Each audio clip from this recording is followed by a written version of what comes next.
Hello students, पिछले video में हम बात कर रहे थे कि कुछ फिनॉल व्युत्पन्न आपको दे रखे हैं तो उनको अम्लीयता के बढ़ते क्रम में या घटते क्रम में कैसे लिखेंगे पीके के मान के आधार पर। अगर आपको प्रश्न में पीके के मान दे रखे हैं, फिनॉल व्युत्पन्न दे रखे हैं, तो उसमें मैंने बताया था आपको सिर्फ पीके का मान देखना है।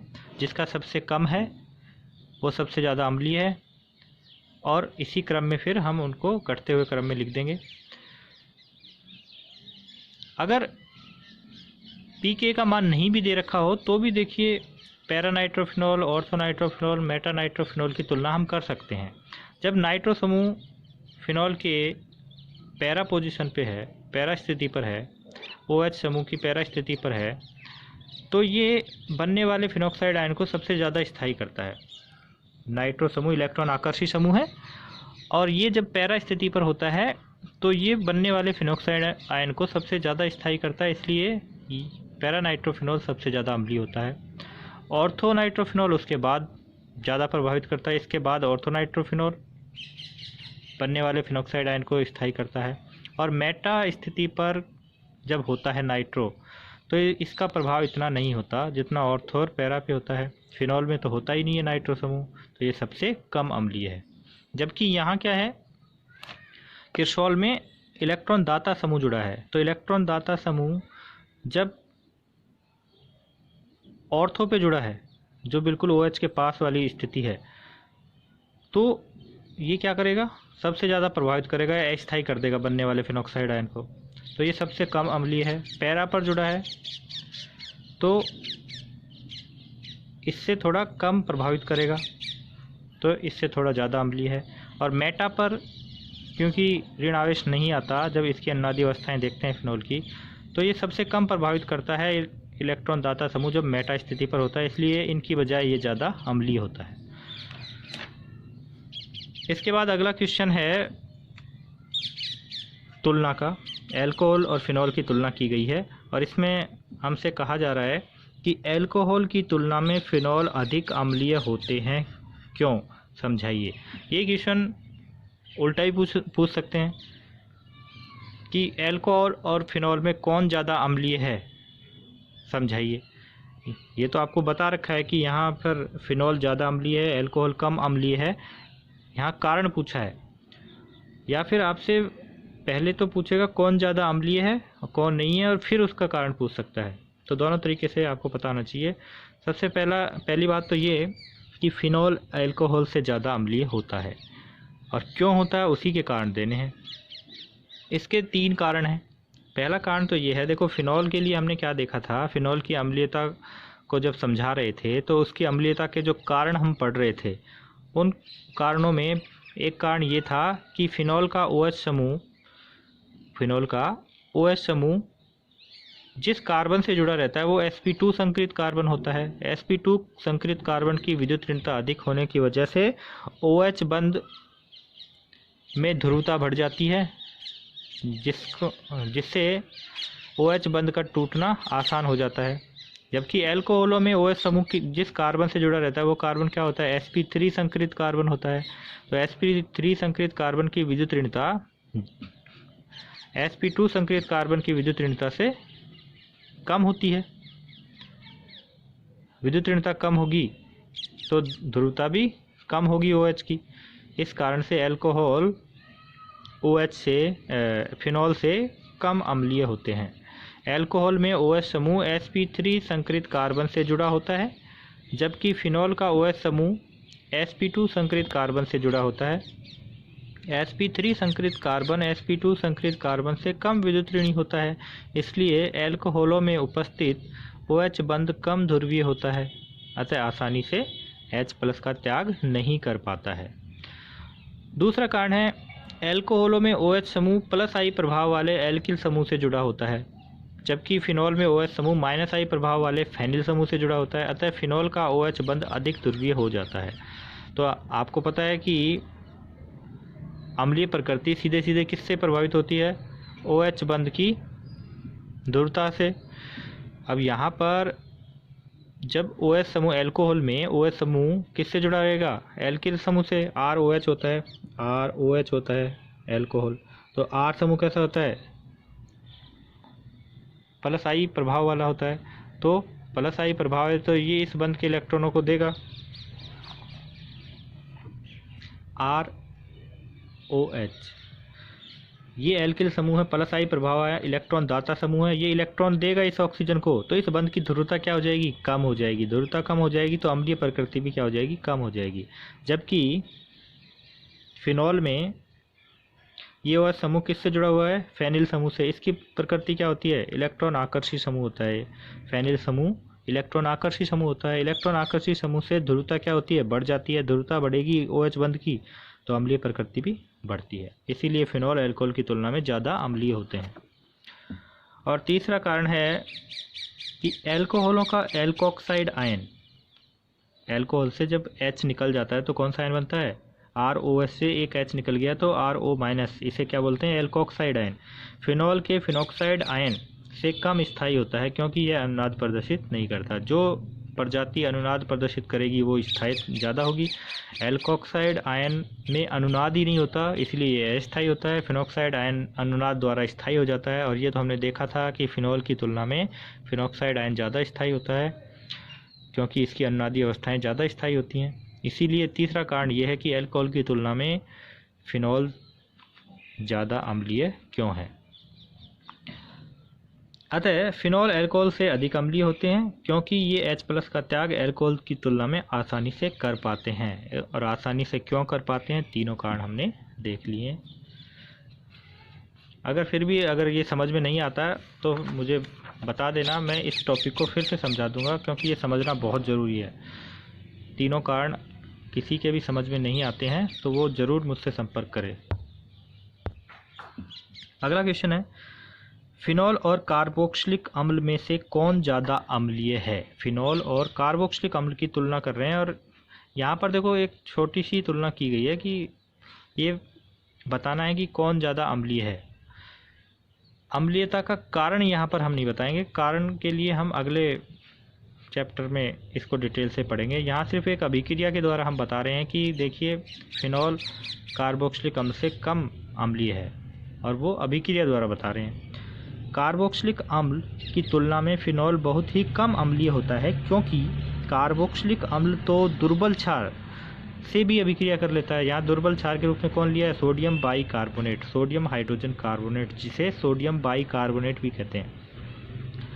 तो कार्बोक्सिलिक अम्ल तो इस दुर्बल क्षार से भी अभिक्रिया कर लेता है, जबकि जब इसी दुर्बल क्षार की अभिक्रिया फिनॉल से करवाई तो ये अभिक्रिया नहीं होती। इसका मतलब इसकी तुलना में फिनॉल कम अम्लीय होता है। इस अभिक्रिया द्वारा हम बताते हैं कार्बोक्सिलिक अम्ल ने इसके साथ अभिक्रिया इसके साथ अभिक्रिया करी तो क्या बना, एक लवण बन गया। लेकिन जब ये इसके साथ अभिक्रिया करता है, जो हम कह रहे हैं कि अम्लीय होता है, तो अम्ल ने इस क्षार के साथ अभिक्रिया क्यों नहीं की। इसका मतलब है कि इसकी अम्लीय प्रकृति बहुत ही कम है। ये प्रबल क्षार के साथ तो कर लेता है, NaOH के साथ करवाओ कर लेगा, लेकिन दुर्बल क्षार के साथ अभिक्रिया नहीं कर पाता। तो ये अभिक्रिया द्वारा हमने बताया कि प्रूफ दिया कि फिनॉल कार्बोक्सिलिक अम्ल से कम अम्लीय होता है। इसका कारण भी पूछ सकते हैं, कारण अगले चैप्टर में हम समझेंगे कारण क्या है।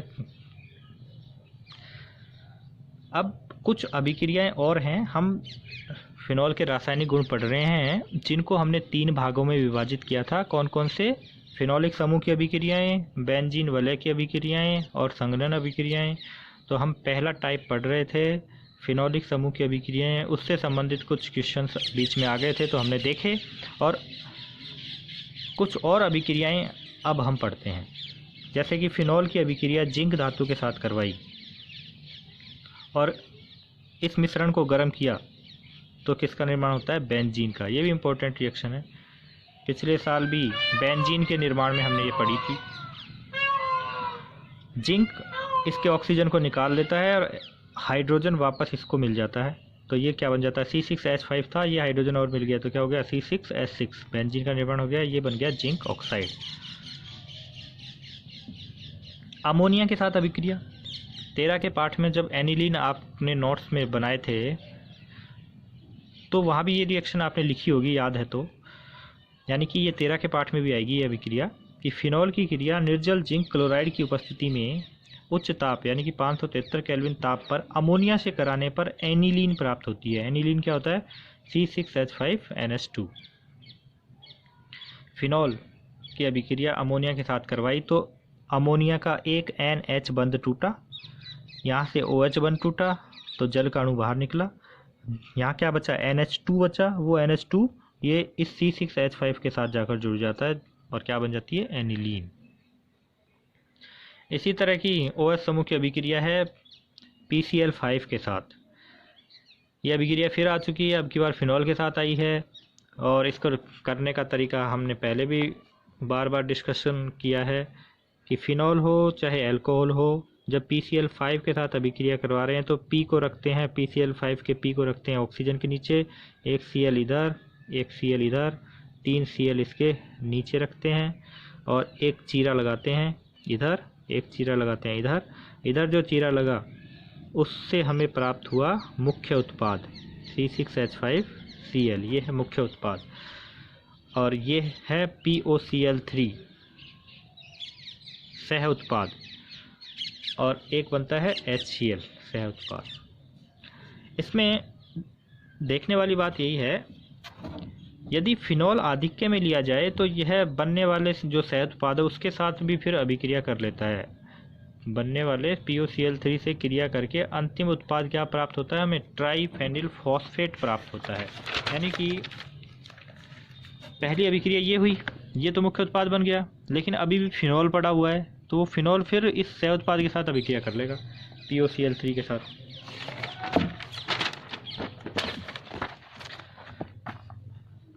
फिनॉल के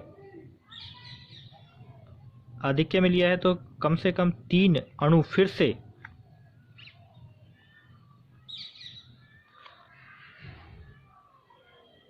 POCl3 के साथ अभिक्रिया कर लेते हैं। यहाँ से देखो HCl निकला, यहाँ से HCl निकला और यहाँ से HCl निकल गया। तो देखो ये क्या है? C6H5O, OH बंध टूट गया तो इस O की संयोजकता खाली हुई। यहाँ PCl बंध टूटा तो P की संयोजकता खाली हुई है, तो ये C6H5O किसके साथ जुड़ गया है? P के साथ। ये HCl तो बाहर निकल ही गया। ऐसा ही यहाँ पर होता है, ये O इस P के साथ जुड़ जाता है और ऐसा ही यहाँ पर होता है। तो देखो क्या बना? C6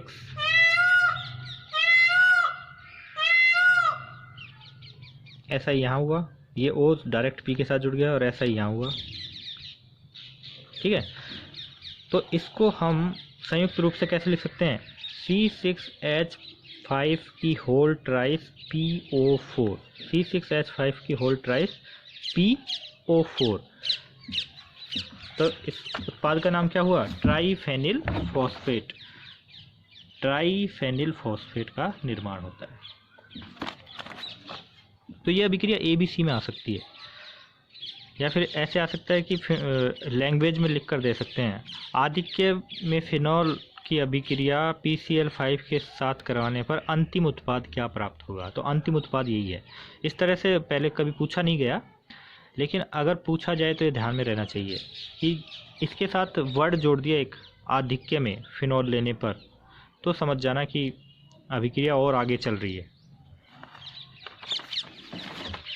इसके बाद है ईथरीकरण।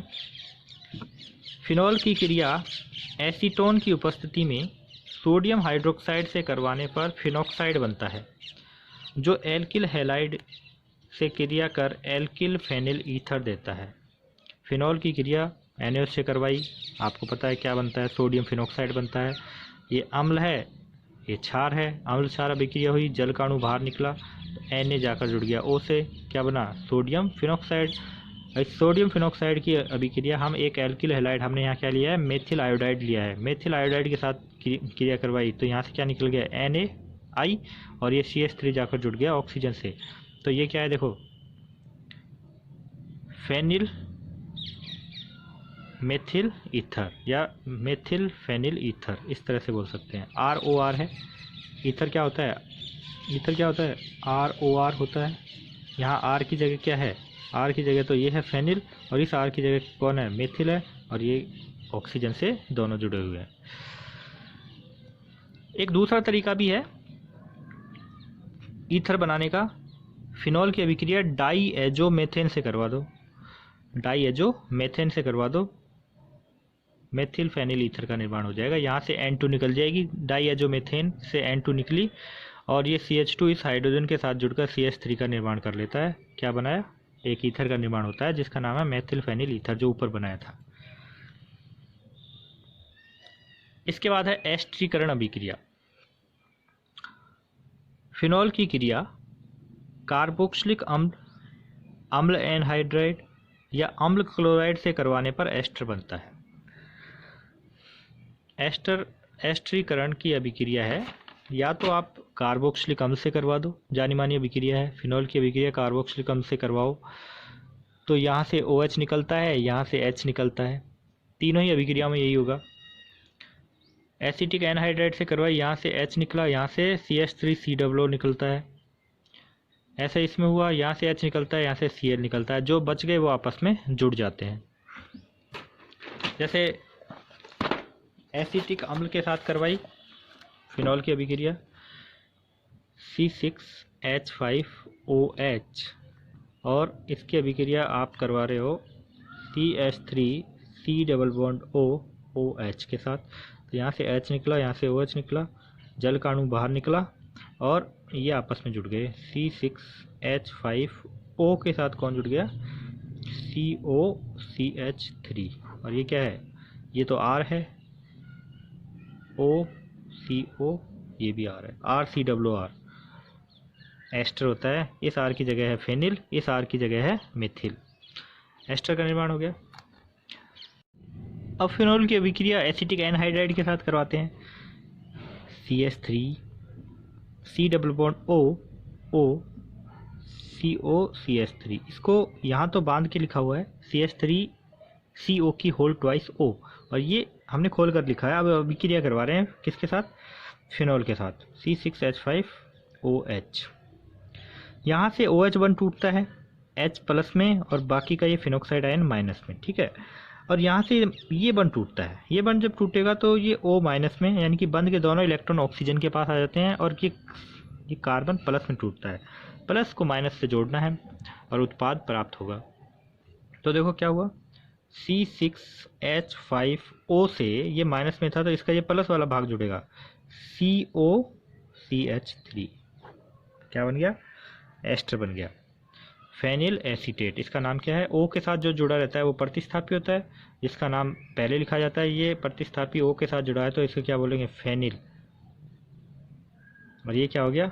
2 कार्बन है एसिड, और एस्टर का जो अनुलग्न होता है साधारण वो क्या होता है? 8, तो क्या हो गया? एसीटेट, फेनिल एसीटेट, ठीक है। और बाई प्रोडक्ट सह उत्पाद क्या बनता है ये भी देख लो। CH3COO, CH3COO माइनस में था तो इसके साथ फिनॉल से जो धनात्मक भाग निकला वो जुड़ जाता है। H निकला था प्लस में तो ये जुड़ गया, तो ये क्या बन गया? सह उत्पाद CH3COOH, ठीक है। तो ये तो थी एसिटिक एनहाइड्राइड के साथ अभिक्रिया। नोट क्या है, ये दोनों अभिक्रियाएं अम्ल की उपस्थिति में सांद्र सल्फ्यूरिक अम्ल में होती हैं, क्योंकि अम्ल अभिक्रिया में बनने वाले जल को निष्कासित कर देता है, जिससे अभिक्रिया उत्क्रमणीय नहीं हो पाती और उत्पाद अधिक प्राप्त होता है। अम्ल की उपस्थिति में करवाई जाती है अभिक्रिया, जिससे अभिक्रिया में बनने वाला जल जो है उसको ये अम्ल सोख लेता है और अभिक्रिया उत्क्रमणीय नहीं हो पाती। जैसे कि यहाँ दिखा रखा है, ये अभिक्रिया उत्क्रमणीय होती है, लेकिन अगर हमने अम्ल की उपस्थिति में अगर करवाएंगे तो ये जल को हटा देता है अम्ल, तो अभिक्रिया में जो उत्पाद है वो अधिक मात्रा में प्राप्त होता है। तीसरी अभिक्रिया है क्षार की उपस्थिति में, पिरीडीन क्षार के रूप में है यहाँ पर। एसिटिल क्लोराइड की अभिक्रिया फिनॉल से करवाते हैं तो भी एस्टर का निर्माण होता है, वही एस्टर बनता है फेनिल एसीटेट। तो यहाँ पर Cl निकलता है, यहाँ पर H निकलता है, CH3CO जाकर इसके साथ जुड़ जाता है और Cl H के साथ निकल जाता है HCl। अब यहाँ पर अम्ल बना, इसलिए क्षार की उपस्थिति में अभिक्रिया करवाई। क्षार इस अम्ल को क्या कर देता है? उदासीन कर देता है, यही लिखा है। यह अभिक्रिया क्षार की उपस्थिति में होती है। क्षार अभिक्रिया में बने HCl को उदासीन कर देता है। आगे की अभिक्रिया है बेंजोइलीकरण। ऐसी ही अभिक्रिया है यहाँ एसिटिल क्लोराइड से करवाई थी। अब की बार COCl से जो ये क्रियात्मक समूह है ऑयल क्लोराइड, इसके साथ यहाँ तो एल्किल समूह जुड़ा था, जब ये फेनिल समूह जुड़ा है तो अभिक्रिया का नाम हो गया बेंजोइलीकरण। फिनॉल की क्रिया बेंजोइल क्लोराइड के साथ करवाने पर फेनिल बेंजोएट का निर्माण होता है। यहाँ भी एस्टर ही बनता है। शॉर्टन बोमन अभिक्रिया भी है इस अभिक्रिया का नाम, जो आगे भी हम पढ़ेंगे, नाम से ही पढ़ेंगे। ये भी शॉर्टन बोमन अभिक्रिया का ही एक प्रकार है, जहाँ पर बेंजोइल क्लोराइड की अभिक्रिया सक्रिय हाइड्रोजन रखने वाले अभिकारकों के साथ होती है। तो यहाँ से देखो HCl निकला, C जाकर इस कार्बन से ऑक्सीजन से जुड़ गया और क्या बना, फेनिल बेंजोएट। इसके बाद है ऑक्सीकरण, फिनॉल का ऑक्सीकरण। फिनॉल का क्रोमिल क्लोराइड द्वारा ऑक्सीकरण करवाने पर बेंजोक्विनोन बनता है। ये इसके भौतिक गुणों में भी हमने देखा था कि फिनॉल का ऑक्सीकरण होता है तो बेंजोक्विनोन बनता है। ये गुलाबी रंग का होता है, जिसकी वजह से फिनॉल बाहर रखा रहता है कुछ दिन तक, वो गुलाबी रंग का हो जाता है, क्योंकि उस फिनॉल का ऑक्सीकरण होने पर गुलाबी रंग का बेंजोक्विनोन बन जाता है। अगले वीडियो में पढ़ेंगे हम फिनॉल की बेंजीन वलय की अभिक्रियाएं।